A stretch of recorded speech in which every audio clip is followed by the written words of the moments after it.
O Direto ao Ponto segue contando como estão se preparando os times que vão participar do Gauchão 2025, que inicia em 22 de janeiro. Lembrando que esse episódio integra uma série de 12 episódios. Para ouvir os anteriores, basta acessar o Direto ao Ponto nos principais tocadores de podcast. Hoje é a vez do Pelotas, e quem vai falar conosco é o vice-presidente do clube, Vinícius Conrad. Eu sou Victoria Rodrigues, fique conosco. Vinícius, então, para começar, quero começar te perguntando como é que foi essa campanha de 2024 do Pelotas para conseguir o acesso? Primeiramente, agradecer o convite de vocês. Para nós é uma honra estar conversando, representando Pelotas, representando a torcida do Pelotas, né? E para nós foi muito difícil, mas ao mesmo tempo muito emocionante, porque o campeonato da divisão de acesso é muito complicado, né? Um campeonato muito disputado, da primeira rodada até a última, e a gente lutou muito, né? Já tinha participado a gestão aí com o Rodrigo de presidente, comigo de vice, a gente já tinha, na primeira oportunidade com que a gente estava aqui no clube, a gente bateu literalmente na trave, perdemos nos pênaltis, né? Fomos classificados e trabalhamos muito nesse 2024 para recolocar o Pelotas na primeira divisão. Respeitamos os adversários, tivemos muitas dificuldades, mas desde o início a gente teve ao nosso lado o torcedor, os fanáticos torcedores, a gente acreditou muito no projeto e teve ao nosso lado a torcida que foi essencial assim, para empurrar o Pelotas para a primeira divisão, os patrocinadores que estiveram junto conosco, mas não foi fácil, né? E a gente reconhece que estar na primeira divisão agora é uma outra responsabilidade e a gente não quer voltar para onde a gente estava. Então a gente vem trabalhando muito desde o primeiro dia que subiu lá em Santa Maria. Foi muito emocionante, mas a gente já voltou com a responsabilidade de fazer um projeto, de manter o que a gente já tinha, mas de profissionalizar e melhorar os processos, né? A gente quis e está fazendo muito isso, de melhorar os processos dentro do clube, para que o que acontece fora de campo dê resultado lá dentro de campo, né? Então a gente acredita muito na profissionalização. Eu sou jornalista, entrei no clube em 2008, né, como assessor de imprensa, então esse departamento que eu estou falando com vocês foi criado por nós, não existia assessoria de imprensa. E aí eu saí daqui, fui para outros lugares e acabei aceitando essa missão. Acabei aceitando essa missão, me deram essa missão aí, e aí as pessoas sempre disseram para mim, tu é louco de aceitar isso? Eu digo, sou louco pelo Pelotas, sou apaixonado pelo Pelotas. E a gente tem tentado aí, mesmo que com muita paixão, ter razão para melhorar aí essa organização fora de campo para dar resultado dentro de campo. É isso que a gente vem tentando fazer.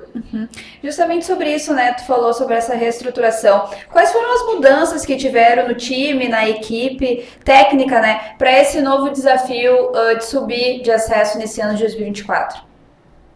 A gente manteve a comissão técnica, né, alguns membros da comissão técnica, o treinador Ariel, que vocês vão conversar, o Felipe, que é o nosso executivo de futebol, um dos auxiliares, os dois preparadores, né, o preparador e o preparador para auxiliar. Então a gente manteve a nossa ideia, né, de Pelotas, né, e aí agora a gente está nessa montagem de grupo. Nós já temos 20 jogadores aí, mas alguns estão chegando, mas a gente está, mesmo que seja um dos primeiros clubes a iniciar essa preparação, a gente está muito ligado ao mercado e sabe que vai fazer contratações ainda nos próximos dias, nas próximas semanas, mas o mercado está muito inflacionado, é muito difícil, nós temos muita dificuldade financeiras, então a gente prefere trabalhar com os pés no chão para não fazer nenhuma loucura que traga algum problema para o clube, mas ao mesmo tempo a gente lançou campanhas de sócios aí, campanhas para quem torcedor que pagar anuidade ganhar uma camiseta, porque se a torcida nos der o fôlego para a gente fazer algumas contratações maiores, a gente com certeza vai ter essa coragem de fazer.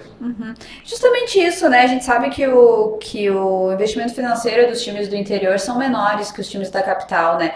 Quais são os maiores desafios do time em questão financeira, questão de salário, de contratação mesmo de novos atletas? Queria que tu falasse um pouco desses desafios do time.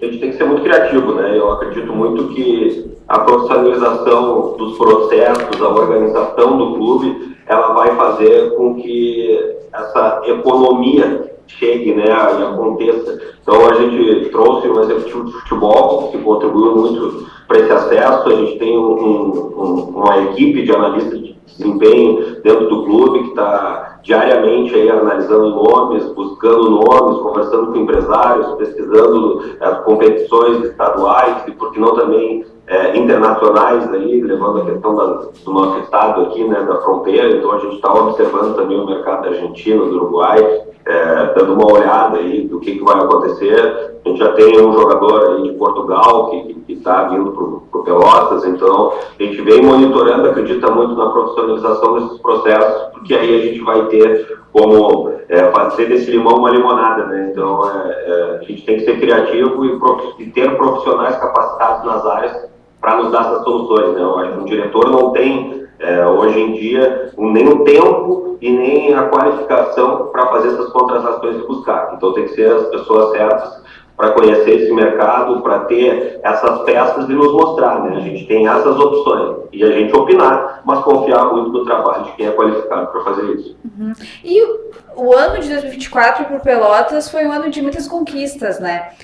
Principalmente essa conquista do acesso para a Série A do Gauchão.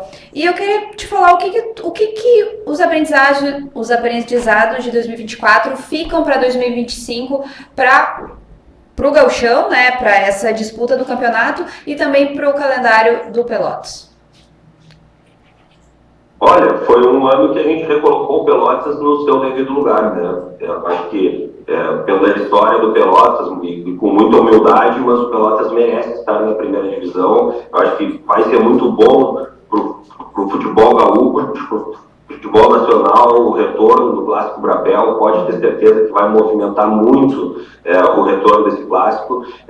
O que nos levou à primeira divisão foi muito esse apoio da torcida, então a gente quer que esse apoio aumente nesse momento agora que a gente está na primeira divisão. A gente precisa desse retorno financeiro, a gente precisa desse fôlego e dessa confiança da torcida para que a gente consiga, nessa reta final aí de planejamento, de preparação para a primeira divisão, fazer as contratações aí que vão nos dar resultados, porque o Pelotas, além de retornar para a primeira divisão, o Pelotas quer muito a vaga da Copa do Brasil e, por que não, da Série D. Então a gente quer competição nacional, quer calendário cheio, porque infelizmente na hora da negociação de cada jogador aí, nós temos só o gauchão, está nos dificultando em algum momento. Então o Pelotas ele precisa se organizar, mas para buscar essas vagas nas competições nacionais. Uhum.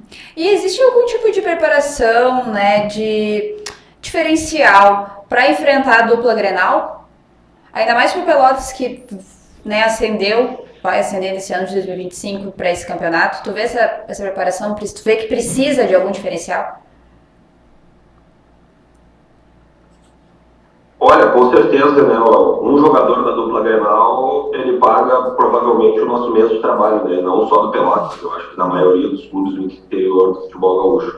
Então é uma briga de Davi contra Golias. A gente respeita muito o Grêmio quanto o Inter, tanto o Grêmio quanto o Inter, a sua história, que representam os gaúchos em competições nacionais e mundiais, sabe da estrutura, da diferença que se tem, mas ao mesmo tempo a gente trabalha de uma forma que a gente pode surpreender. A gente quer, como já fez quando o Grêmio estava 51 jogos invictos no Estádio Olímpico, enfrentando grandes equipes, o Pelotas foi lá e conseguiu ganhar do Grêmio dentro do Estádio Olímpico. O Pelotas teve na final do Campeonato Gaúcho contra o Internacional, ganhamos de 2-0 e depois sofremos a virada, mas o Pelotas mostrou a sua força fazendo uma das grandes finais aí dos últimos anos, né? Então, com certeza, a gente vai trabalhar com muito respeito, mas por que não sonhar? Qual a expectativa em cima do treinador, do trabalho do treinador, né, para esse gauchão? A gente sabe que o gauchão é um campeonato muito característico nosso daqui, né? Eu queria que tu falasse, então, sobre a expectativa do treinador para começar esse campeonato. O Ariel é um treinador jovem, mas extremamente capacitado. Ele chegou aqui no clube como auxiliar, a gente acreditou nele como treinador. Ele virou o nosso treinador aí que botou o nome dele na história do Pelotas. Ele recolocou o Pelotas na primeira divisão junto com a comissão técnica, junto com os jogadores. Então essa união aí fez com que a gente voltasse para a primeira divisão, e a gente confia muito no trabalho dele, na modernização, nos processos, em tudo que ele vem fazendo aí na sua carreira de veterano. Ele teve história tanto na base do Grêmio quanto do Inter, na base do Ercílio Luz, então ele se qualificou muito com licenças na CBF para que no momento que ele tivesse essa oportunidade ele desse o resultado, e foi isso que a gente acreditou, confiou, e o Pelotas está na primeira divisão. Tenho certeza que, pelo que eu vejo aqui diariamente, eles trabalhando desde muito cedo, saindo muito tarde aqui do clube, final de semana, toda a comissão técnica interagindo, conversando. Hoje em dia sempre no WhatsApp, a gente não desliga nunca, né? Então eu sei do tamanho do desafio e o tamanho do comprometimento deles, e com certeza que a gente vai buscar esse resultado com muita humildade, mas com muito trabalho e com muita garra. E esse novo formato do Gauchão, né, um calendário um pouquinho menor do que o anterior, né? Tu acha, como é que é para o time manter o rendimento dos atletas? Porque acaba sendo desgastante, né, esse campeonato, esse novo formato, né, por ser um pouco menor. Como é que tu vê isso? Olha, eu acho que a federação fez do limão uma limonada, porque o campeonato podia ser mais curto ainda, né, por questão da CBF. Muitos dos clubes poderiam terminar de jogar já no meio ali de fevereiro. Então a federação, dessa forma, usando outras fórmulas de outras federações, eles conseguiram com que a gente mantivesse um planejamento até março, né? Então até para contratar os jogadores, todos os clubes teriam muita dificuldade. Então deram mais uma vaga na Copa do Brasil, vai ter o Campeonato Gaúcho nessa fórmula, com certeza ele vai ser competitivo do início ao fim.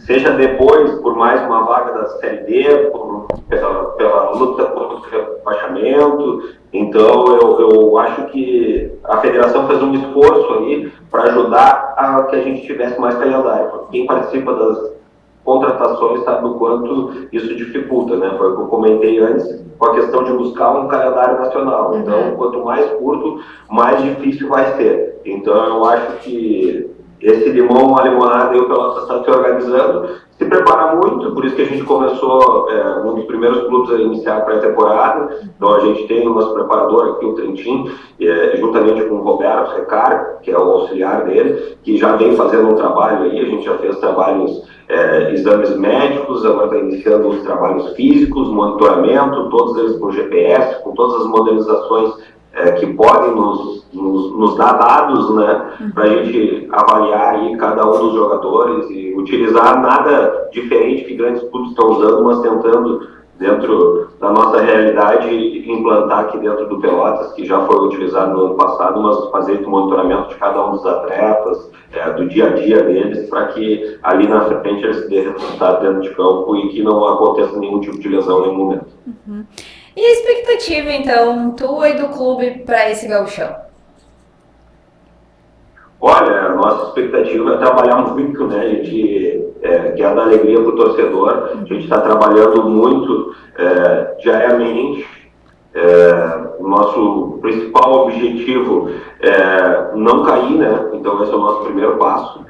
Mas a gente tem aí um clássico que a gente quer buscar essa vitória. A gente tem esse sonho de buscar vagas em competições nacionais, então para a Copa do Brasil, para a Série B. Mas o Pelotas vai ter muito pé no chão, vai trabalhar muito, respeitar os outros adversários, mas com muito trabalho, e a gente quer, por etapas, ir buscando esses nossos objetivos, né? Primeiro confirmar nossa permanência na primeira divisão, que a gente não pode mais ter as dificuldades fora de campo que levaram o Pelotas para a segunda divisão. Então manter o Pelotas na primeira divisão e buscar essas vagas para as competições nacionais. Tenho certeza que isso vai mudar a história do clube, e a gente vem, além disso, trabalhando com categorias de base. O Daniel Carvalho, que foi da seleção brasileira, atleta do Internacional, aí, de tantos outros clubes, como o CSKA da Rússia, é uma presença responsável pelas nossas categorias de base. Nós temos um futebol feminino que já tem uma história, aí, já foi campeão gaúcho, a gente tem escolinhas de futebol, escolinhas de futsal, então o Pelotas vem se organizando fora de campo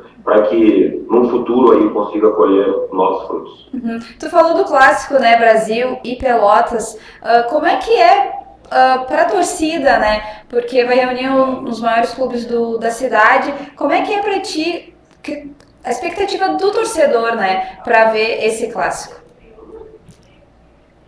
Olha, é um jogo diferenciado, né? É um jogo, o clássico ele é muito diferenciado e o Brapel ele mexe com o sentimento não só da cidade, né, da região. Eu tenho certeza que vai chamar a atenção de todos, né, não só do Rio Grande do Sul, mas do país, porque com certeza o estádio da Boca do Lobo, que é o estádio mais antigo do país, ele vai estar lotado. Seja pelo lado do Pelotas, seja pelo lado do Brasil, e que seja um grande jogo disputado com muita paz na arquibancada, mas também com muita festa de ambos os lados. Eu tenho certeza que nós vamos viver um grande momento aí, essa expectativa a gente já sente na cidade, já sente na região, e está tentando também que as empresas sintam isso e contribuam com o nosso financeiro aí, com as dificuldades que a gente terá pela frente.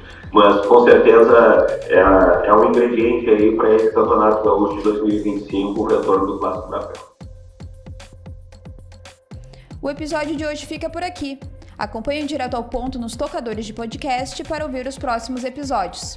Essa série teve apresentação minha, Victoria Rodrigues, e de Juliane Mergner. A edição dos episódios ficou por conta de Felipe Gerlach e a identidade visual e divulgação nas redes sociais de Brenda Trindade, sob a coordenação de Mariana Paz. A coordenação do projeto é de Brenda Fernandes e Carlos Corrêa. Até a próxima!